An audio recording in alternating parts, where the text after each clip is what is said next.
दोस्तों नमस्कार। आज 28 मार्च 2026 है। हो चुका है ब्रेकिंग न्यूज का टाइम। और चैनल पर पहली बार देख रहे हैं तो चैनल को सब्सक्राइब कर लीजिए और बेल आइकन प्रेस कर लीजिएगा कि देश दुनिया की दिन भर की खबर आपको मिलता रहेगा। ईरान ने इजराइल पर 83 बार मिसाइल हमला किया है। इस बार मिसाइल पर थैंक यू इंडिया लिखकर भेजा गया है।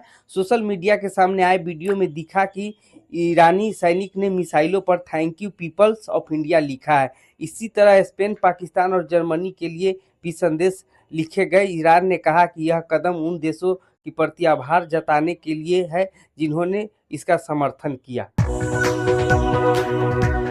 बिहार समेत पूरे देश में रामनवमी की पर्व धूमधाम से मनाई गई। सुबह से मंदिर में भक्तों की भीड़ उमड़ रही थी।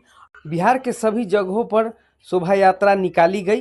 इसमें दरभंगा में अजगर लपेटे हुए भक्त निकलकर मुजफ्फरपुर में 351 फीट लंबा तिरंगा लहराया गया। शोभा यात्रा में महिलाएं भगवा पगड़ी पहनकर डांस कर रही थी। खगड़िया में 1000 राम भक्त तलवार लेकर शोभा यात्रा में शामिल हुए। अमेरिका, इजराइल और ईरान में चल रही जंग के बीच सोना चांदी की कीमतों में लगातार गिरावट है। India Boolean and jeweller association के मुताबिक 10 ग्राम 24 कैरेट सोना 3263 रुपए घटकर 1,43,000 रुपए पर आ गया है। इससे पहले बुधवार को यह 1,46,000 रुपए पर था। वही 1 किलो चांदी की कीमत 13,167 रुपए घटकर 2,22,000 रुपए पर आ गई। इससे पहले 25 मार्च को इसकी कीमत 2,35,000 रुपए किलो थी। औरंगाबाद में ट्रिपल मर्डर का मामला सामने आया है। यहाँ शुक्रवार को चाचा ने 3 भतीजे भतीजी की गला काटकर हत्या कर दी। इसके बाद खुद ही भी गला काटकर सुसाइड करने की कोशिश की। इसकी हालत गंभीर बनी हुई, उसे पटना रेफर किया गया। मृतक की पहचान अनीश कुमार 10 वर्ष, आयुष कुमार 7 वर्ष और अनुष्का कुमारी 5 वर्ष के रूप में हुई। घटना हसनपुर थाना क्षेत्र खुटकहन गांव की है। इलाहाबाद हाई कोर्ट ने कहा है कि शादीशुदा पुरुष का किसी भी बालिग महिला के साथ सहमति से लिव इन में रहना अपराध नहीं है। जस्टिस जे मुनीर और जस्टिस तरुण सक्सेना की बेंच ने कहा कि नैतिकता और कानून दोनों अलग अलग है। फैसले नैतिकता से नहीं, कानून से होते हैं। केंद्र सरकार ने शुक्रवार को साफ किया है कि देश में लॉकडाउन नहीं लगेगा। केंद्रीय मंत्री किरण रिजिजू समेत 3 मंत्रियों लॉकडाउन की खबरों का गलत बताया। पेट्रोलियम मंत्रालय के ज्वाइंट सेक्रेटरी सुजाता शर्मा ने बताया कि सभी रिफाइनरी 100% कैपेसिटी पर काम कर रही है। देश में एलपीजी प्रोडक्शन 40% बढ़ा है।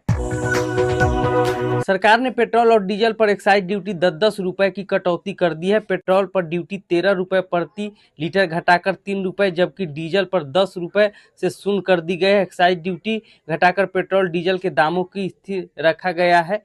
यूएस और इजराइल के साथ ईरान जंग के चलते अंतर्राष्ट्रीय बाजार में कच्चे तेल के दाम $70 से घटकर $110 प्रति बैरल के पार पहुंच गया है। इससे तेल कंपनियों को 30 रुपए प्रति लीटर घाटा हो रहा था। घाटा कवर करने के लिए तेल कंपनियां की दाम बढ़ा सकती थी। रक्षा मंत्री राजनाथ सिंह की अध्यक्षता में हुई रक्षा अधिग्रहण परिषद डीएसी की बैठक करीब 2.38 लाख करोड़ रुपए रक्षा खरीद की प्रस्ताव की मंजूरी दी गई। इस प्रस्ताव में आर्मी, एयरफोर्स और कोस्ट गार्ड के लिए कई अहम सिस्टम और प्लेटफॉर्म शामिल है।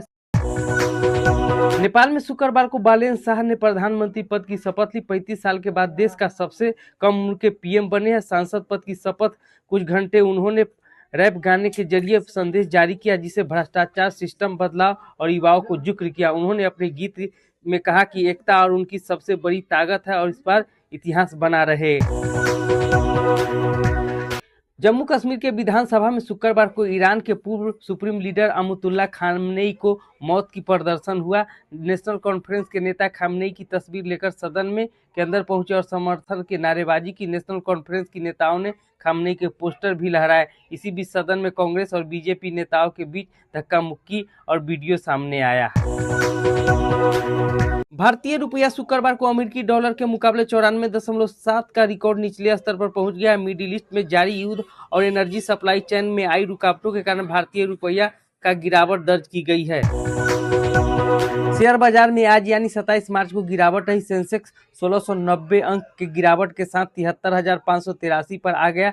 वही निफ्टी 486 अंक गिरकर 22,820 पर बंद हुआ।